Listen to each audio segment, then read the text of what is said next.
I'm not wearing jocks.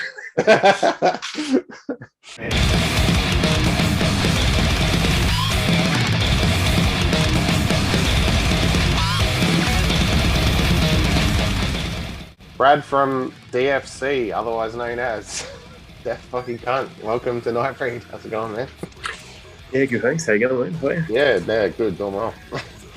So we got the new album out, which we'll talk about shortly, but if it's all right with you, I wouldn't mind going back to 2007 when everything sort of kicked off. Yeah, I think it was about then. It's just me, an old mate, Tristan. It was one of my mates from school's brother. We just got into faster, heavier stuff and just kept going. We hooked up with Dan Granger, which I played in bands for years with. We just talked about starting up a new ridiculous band and start from there. Yeah, beautiful, man. I think we all started listening to old school Dying Fetus. I think Origin first started coming out then with some of the old Origin CDs. Decapitated had their first 2 or 3 albums, stuff like that. We just wanted to play something like that. And that's where it all started. That's cool, man. 2013, you guys released Ungodly Violation, a ripper album. What happened? There's a bit of a gap here. Like, what happened between then and now? You know? I don't know. I guess just life got in the way. A lot of other things going on. Yeah. We started writing a lot of the songs from this new album. We started writing pretty much straight after that. Pretty much 2014, 15. The album was ready to go by about 2017, so it took maybe 3-4 years to get ready. Then we just went in and started recording it. Just a few problems with some things here and there, but no, it took us a couple of years to get it done. We took our time, didn't rush anything. Got it pretty much how we wanted to make it sound. A lot of things happened between then. We've been a guitarist since then, but we're just happy to finally get it done. Yeah, man. It was sitting at our houses for a long time. We fought for a long time. It was never going to get released, and it's probably just going to live on our hard drives forever and never see the light of day. So we're just happy that other people can hear it now, because we've known for 5 years how good it was, and we've been pretty stoked with it. But we're just stoked other people can hear it now too, and hopefully they enjoy it. Yeah, definitely. No, it's killer. And then, so here it is, June 10. This came out. Just sexy cover art, it's all shiny, everything. This is great, man. So did you give Daymorph Art a concept with this? Like, was there some kind of idea in mind, or Yeah, pretty much. I think it was pretty much a few songs, just some lyrics for. I think they were, off the top of my head, I think it was conceived in formaldehyde, some type of disgusting, grotesque sort of alien beast, sort of feeding off the masses and creating some deformed life forms. We asked for more bags of dicks, which we didn't quite get, but we're still pretty happy with it. We're pretty stoked with it, so it came out pretty good. Yeah, that's cool, man. Yeah, the artwork was done by Daymorph Art. He's an amazing artist who's done a whole bunch of good stuff. But only probably about a month or two after he's done it for us, he's Ukrainian and lives in Ukraine. Then the war started, and he's going through some tough times at the moment, so I hope he's doing all right. Yeah, sure. But he's going through some tough times at the moment, which is sort of beyond musical, anything we want to do, but I think he's had to leave his house. He's had to either flee where he was, but I think he's going pretty tough at the moment, but I hope he's all right. Yeah, man. Yeah.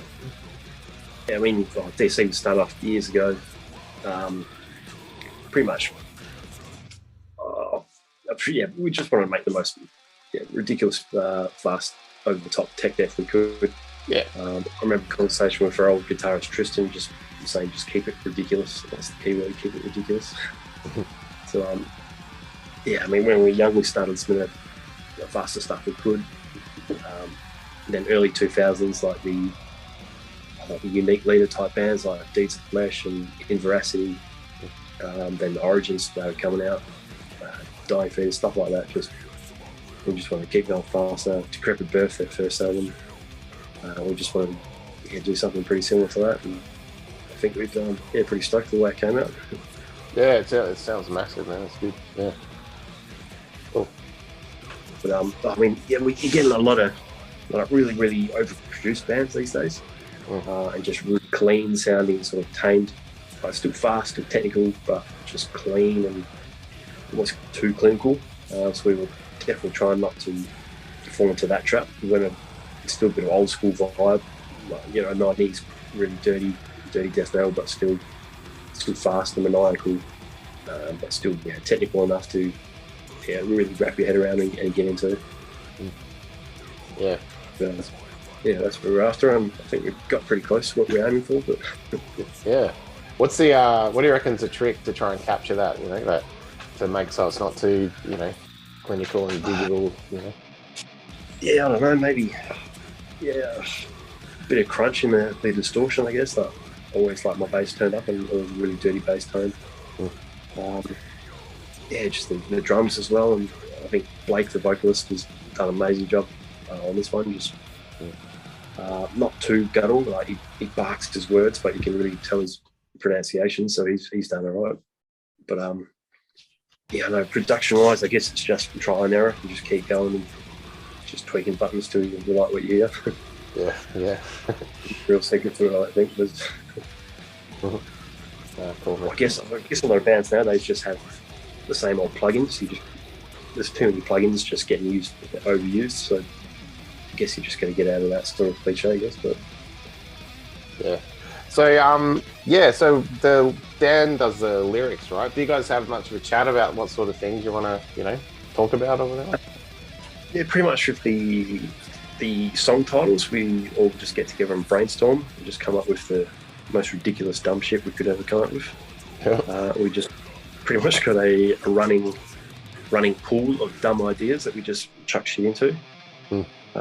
And just it's pretty much just like brainstorm of dumb shit. The dumbest, most ridiculous shit we can come up with, the better. Yeah. But usually me or Dan will come up with some silly lines or silly song title. I think the dumber the better, and then he'll go away and write all the lyrics, and he puts a lot of thought into them, writes some silly little stories, and takes it from there. Yeah, that's cool, man. I think all the lyrics they're just us trying to be the sickest, most perverse, as fucked up, naughty little boys as we could be. Yeah.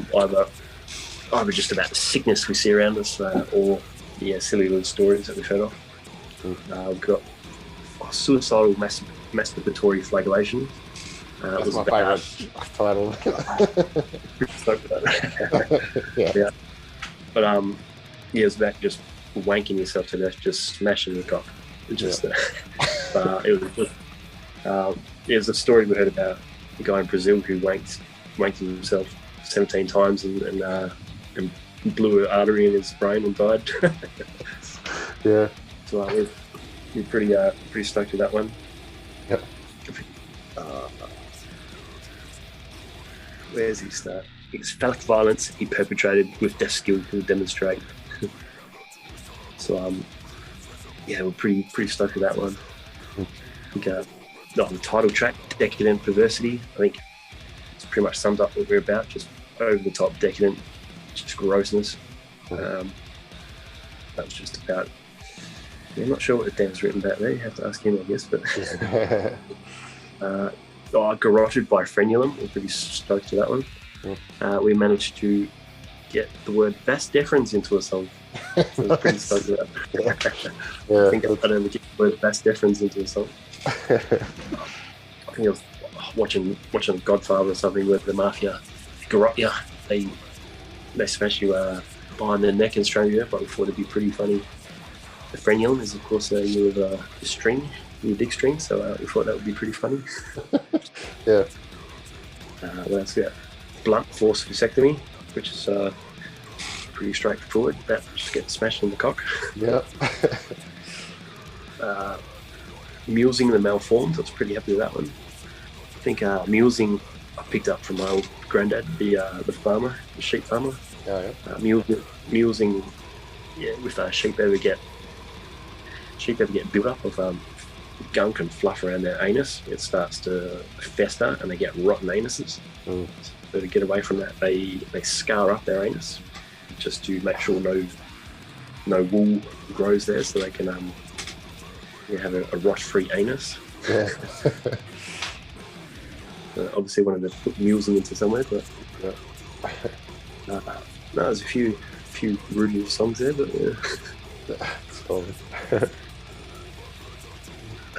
Devoured by Eunuchs was a bit of a Cannibal Corpse a shout out about Devoured by Vermin, but we thought it'd be funny and gross to be devoured by eunuchs, so we put it in there. Yeah, cool. But no, there's a few silly little stories, I guess, the dark tales. Yeah, it's cool.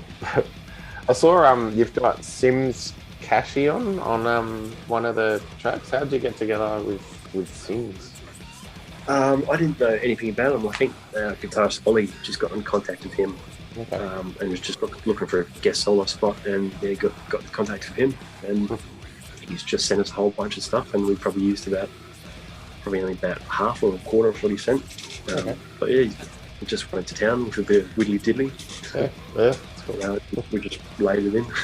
Nice. Yeah. But, I don't know anything about him, to be honest. Sorry, Ollie's lined that up for us. Yeah, no worries. That's cool. I remember you were asking me telling me that you write with like guitar programming or something. Like, are you still? Yeah, it's just Guitar Pro. It's just it's pretty old school program, but you just pretty much type in the tabs, and you can just replay it, and it plays out your tabs for you. But it's just a good way of keeping track of all your riffs, especially when you're songwriting, just writing riff after riff after riff. Then you can just replay and just replay and sort of cut and paste and see which ways work best. Oh, that's cool. Years ago, I just used an old pen and paper and just write down riffs, but Guitar Pro is pretty simple. You just write your riffs down in tab and it just comes out and plays for you. That's cool. They're getting pretty fancy. They're pretty fancy nowadays, but I just like the old school Guitar Pro's simple one. Yeah, nice. Cool.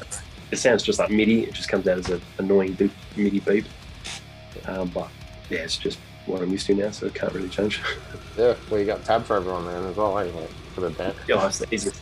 Yeah, I've been in bands too where they stand in a room and try to show each other songs, and that can take weeks to get 2 or 3 riffs. Or could take a year to learn a song. But if you've got the tabs, you just send them and just learn them in your own time. So yeah, we've always found that's the easiest. Dan's always worked like that. Ollie, Tristan, everyone's always worked like that. So it's always been pretty handy. That's cool. Like, even the singers, something to go with before you even start recording. So that's pretty handy too. Cool. Yeah. DFC's always had some pretty awesome samples and stuff. Is that just yourself, or is that people, are band members going, "Oh, check this out," that kind of thing? Probably Dan and me. Yeah, we've been doing a bit of that. Dan, the drummer. We try not to get too sample heavy. Sort of, like we didn't want to fall into the category of this, like a real sort of cliche slam band, just have sample. So we try to use them sparingly. But yeah, the ones we do use, we definitely think about and tweak a bit. But we didn't want to have just sample, sort of mortician-like. We didn't want to go down that route, or Guttural Secrete, or some sort of slam band like that. We didn't want too many samples. But yeah, we definitely put a couple in there, but hopefully tasty. Yeah, absolutely, man. Yeah, they're good. So yeah, you pretty much write all the music, but the track Decadent Perversity's got 3 credits on it. So how come that one was different? Were you guys like jamming or something? How'd that come about? Yeah, that was an old song that Tristan, our old guitarist, wrote. Okay. I think he wrote it, being one of the first songs we wrote from back in around 2008, 2009. And it's just an old song. I just started tweaking it, just rearranged a little bit. And Ollie went to town with some solos on it. He's just going bananas with the solos, so yeah, pretty much all three of us had a hand in it. It was Tristan's old song, which I tweaked and rearranged. Then yeah, Ollie's come down on it, so yeah, all three of us got into that one. Yeah, it's cool. Talking about writing, we just talk about Watermonic a little bit, the other band that you're working in. Yeah, sure. I mean, they're two pretty different beasts, right? But they're still writing both. Like, what's the?